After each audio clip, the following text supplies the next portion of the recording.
April 2018 menyaksikan kejutan di media sosial apabila juri Masterchef menuduh bahawa rendang ayam yang dimasak oleh Zaleha tidak cukup rangup.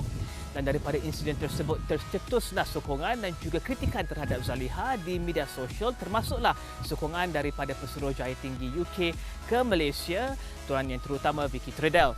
Dan pada hari ini Astro AWANI bersama saya Rizal Zulkapli dalam AWANI Global bersama dengan Zaleha dan juga Vicki di Kuantan untuk menyaksikan demonstrasi masakan oleh Zaleha sendiri dan juga membincangkan berkenaan dengan hala tuju diplomasi UK Malaysia dan juga hubungan UK dan Malaysia dan juga bagaimanakah soft diplomasi ataupun gastro diplomasi dan juga diplomasi berasaskan pendidikan, makanan dan juga sukan akan membantu UK untuk mengukuhkan imejnya bergerak ke hadapan. Bersama saya Rizal Zulkapli untuk AWANI Global.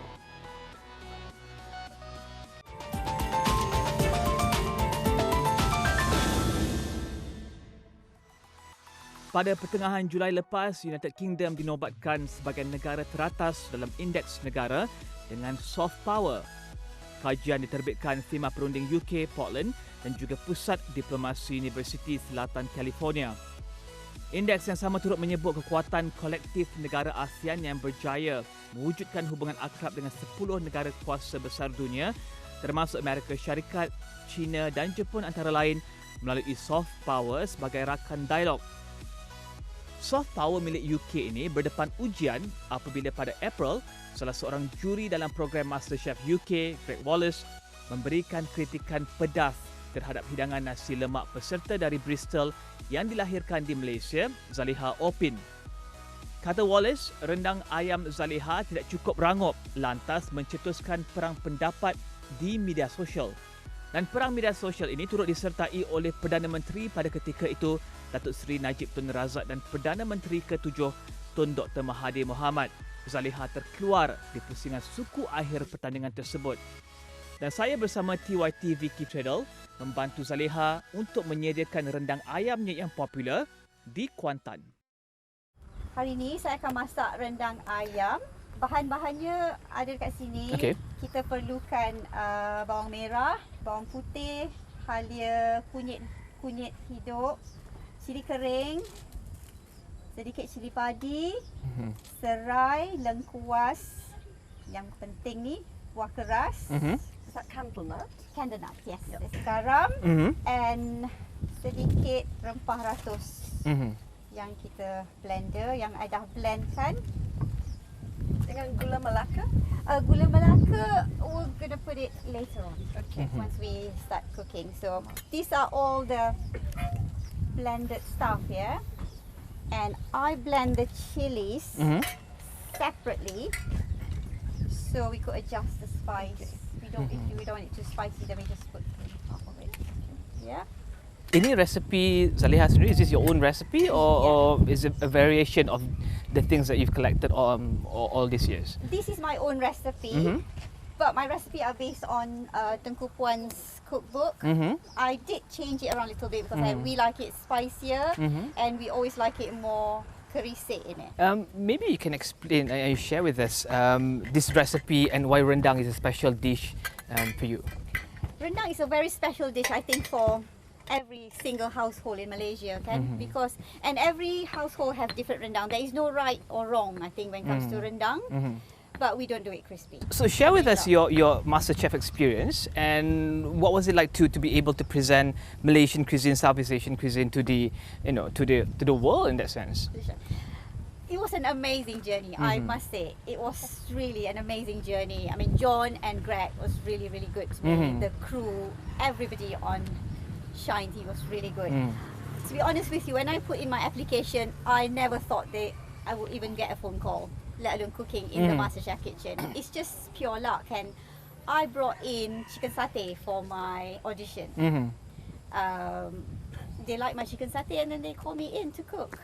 It was a hard journey because you have to go through lots of phase to go into the kitchen. But you made it through to the quarterfinals, right? I made it to the knockout week, yes. Okay. Yes. Okay. So final 16 from 56. So was it intense? The entire experience? It was intense because you're not relaxed when you're cooking because you have cameraman in front of your face all the time. Like what we have right now. And you're also up against the clock, aren't you? Yes. So there's a time pressure. It's a time pressure. Mhm. You got one cameraman each in front of you, and you got John and Greg coming to you all the time asking you, why is your table so messy?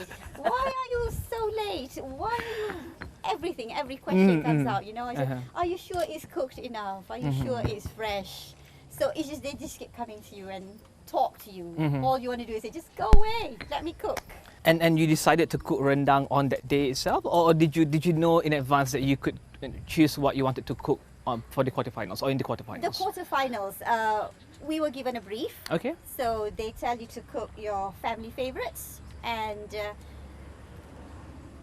I cook nasi lemak because that's my family favorites, and I cook rendang because that's my family favorites. So I presented it as the way my family likes it. What went through your mind when you were facing the judges and you had to present that and you heard the comments from the judges?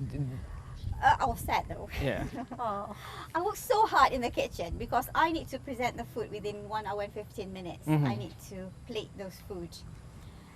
I have a starter and a main course as well to cook. So when I finish cooking my sambal, to me my food is there, done. You know, and I love it. I like it. But as I said, food are subjective. If I think my rendang is good, you might think it's rubbish or things like that. You know, so it is really probably my bad luck, my bad day, I don't know. But I would do it again. If I go into Masterchef, I would cook my rendang the way I cook it.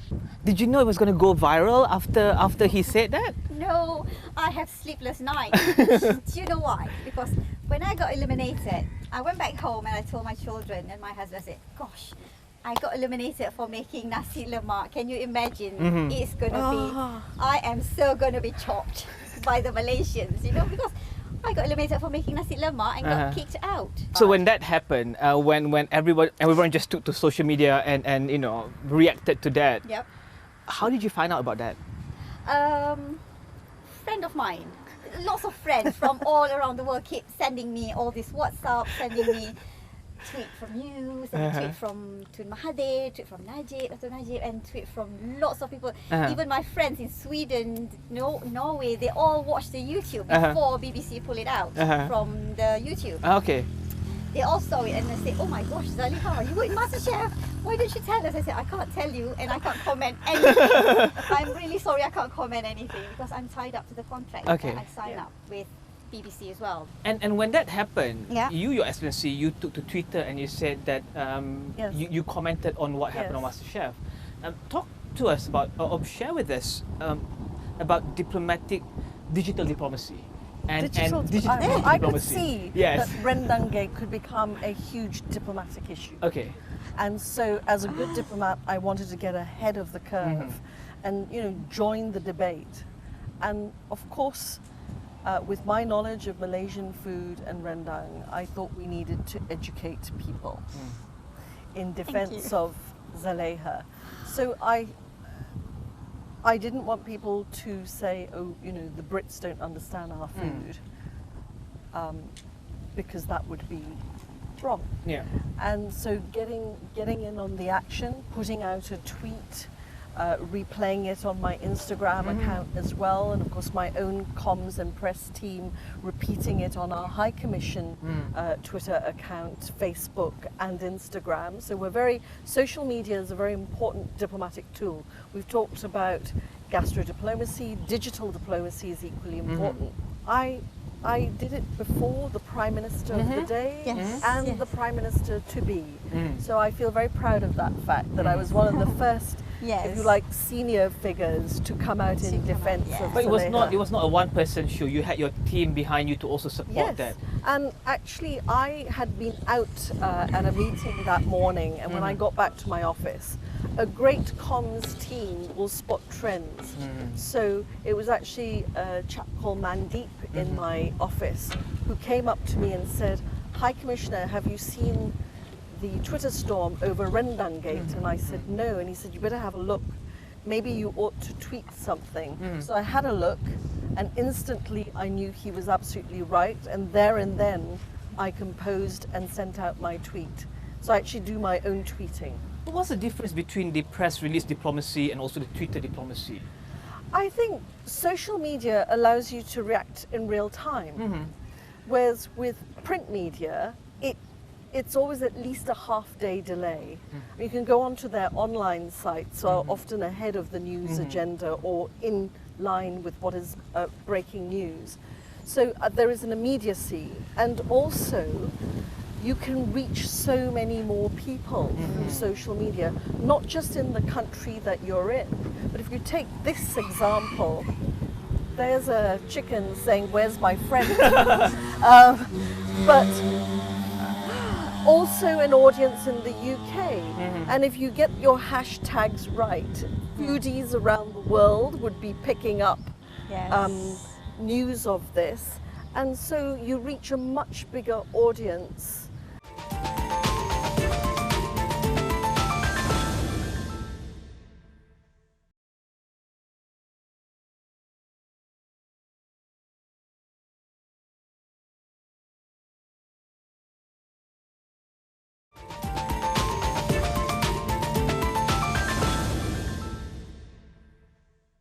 Let's talk about gastro diplomacy. I Yes. think we've talked about how food has actually changed the way people look at certain countries, look at the way people live in different countries.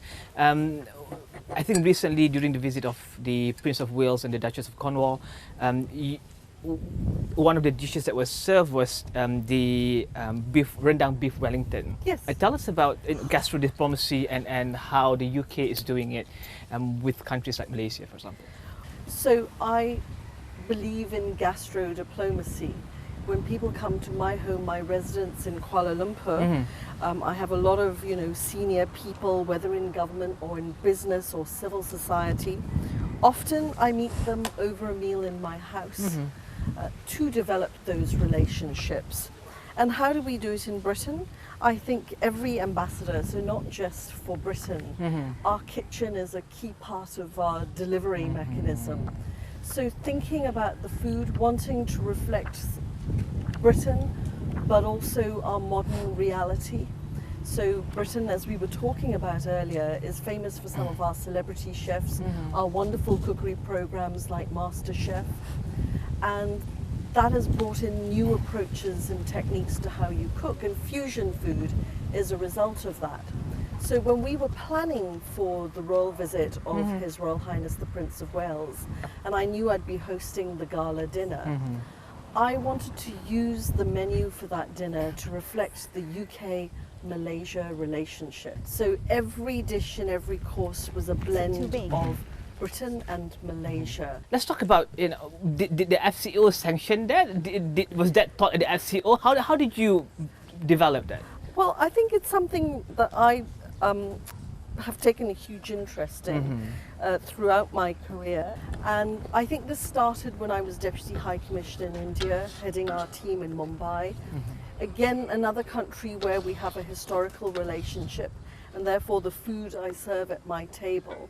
So again, they're working with chefs in India, and then taking that concept when I went to New Zealand as High Commissioner there.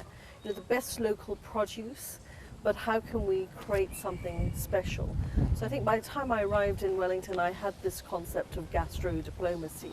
And then once you become a High Commissioner, it is absolutely down to you the discretion and judgment of how you create the environment for the work that you do. And it was also to celebrate the 60th anniversary of the relationship 60 between years both countries. of our modern relationship since independence in 1957. So whilst we have a pre-independence history with Malaysia, we also have a post-independence modern relationship with Malaysia, one of partnership and partnership of equals, working together on the things that we care about that matter to our people. So even we look at our trade and our investment relationship, that is about job and wealth creation in our respective nations. British companies who come and invest here are creating new jobs in Malaysia. Malaysians are putting in fantastic investments in Britain. So there is a mutual benefit to our relationship, not about one side getting more than the other. and it is about that mutual interest and benefit. So I think this is, at the heart of diplomacy is that we give as much as we seek to benefit ourselves, and that is really important. After 60 years, do you think it's still a very equal partnership of equals in that sense? Yes, I think so. Malaysia is a proud modern country. This year, 61 years old. And, our relationship with Malaysia is about the Malaysia of today. We may have history, and that may have given us a foundation on which to build. But now it is about how we work together as equal nations. Britain may be a developed country, and in that sense, more established, with deeper and broader foundations. But that is the aspiration of Malaysia, to be a developed country, for living standards and wealth to rise across society. And as an old friend and ally of Malaysia, we want to work with that and help Malaysia realize its ambitions for itself. So I often, when I speak to Malaysian ministers, and I've been doing the rounds of the new ministers in the new government, how can we help to be your delivery solution? Dan kami turut bertanyakan tentang perubahan yang dilalui oleh bahagian perkhidmatan luar United Kingdom. I think about my own organisation when I joined the British Diplomatic Service. I would describe my organisation when I joined it as very white and Anglo-Saxon and predominantly male. So now, if I think about it, here I am returning to Malaysia as the British High Commissioner here as a Eurasian. Our ambassador in Jakarta is a wonderful man called Musim Malik.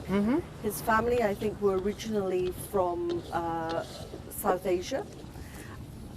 And that diversity, we have our new Afro-Caribbean origin High Commissioner is taking up a job in one of our African posts.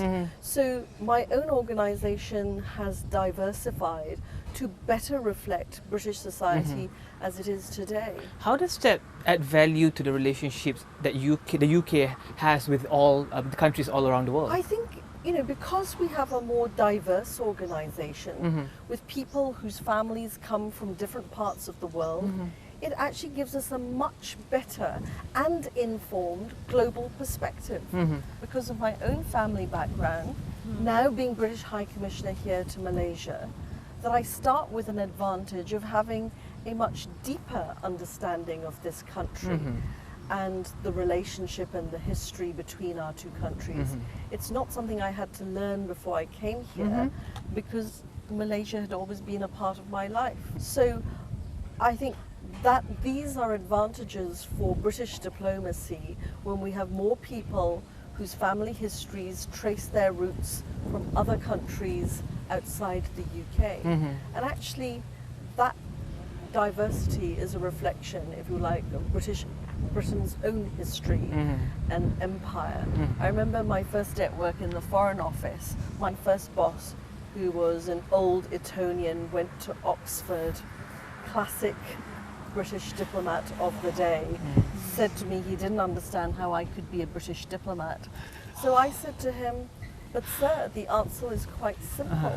I'm a legacy of empire, and you are now reaping what you sowed. But that legacy of empire, is that a tricky subject still to be discussed? Britain is coming to terms with it because of people like me. We understand our British citizenship and identity, but we equally embrace our other identities, whether it's religion or it's our ethnicity.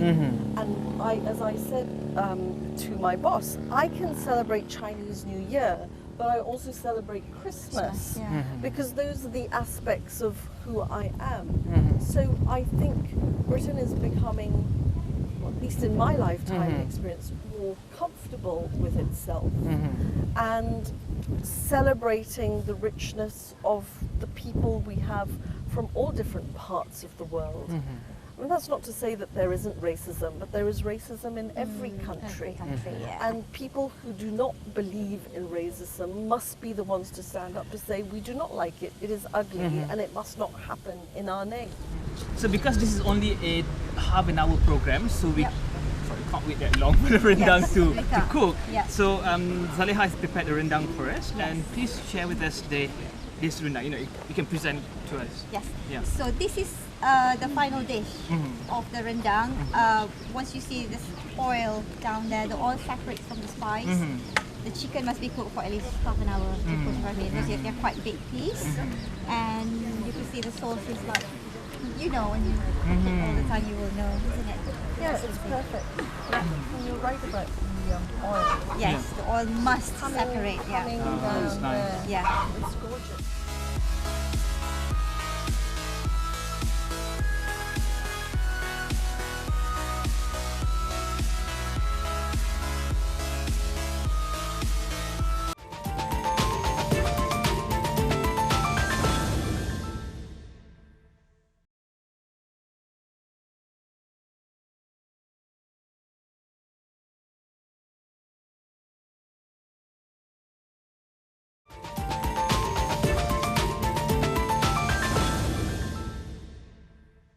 So let's move on to more serious subjects.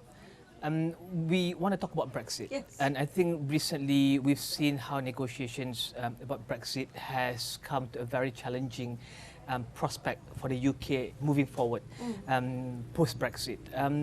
How are you communicating that to the government, or have you been in talk with the government continuously? You mean here in Malaysia? Yeah, here in Malaysia, to talk about Brexit and to explain to them what's happening with Brexit. Yes, both with the previous government, but obviously with the new government as well. I've been busy since the election meeting all the key ministers, and obviously with ministers with an economic interest, the Trade Minister, Daryl Leaking, the Finance Minister, Lim Guan Yang, and also the Economic Minister, Azmin Ali. They all want to know what is happening. And my answer is quite simple. The British people voted, they said they wanted to leave, but the detail of that is the challenge.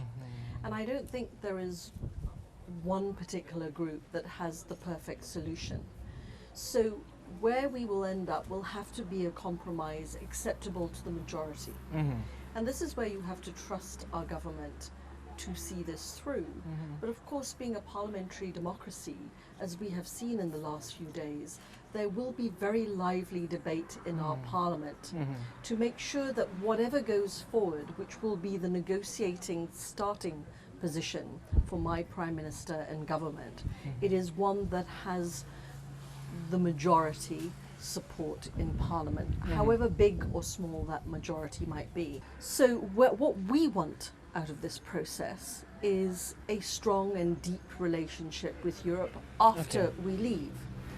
And what we would like is access to the single market so that the free movement of goods is assured, particularly because of interconnected supply chains and interdependent supply chains in our manufacturing industry, not least aviation, aeronautics, and the motor car industry.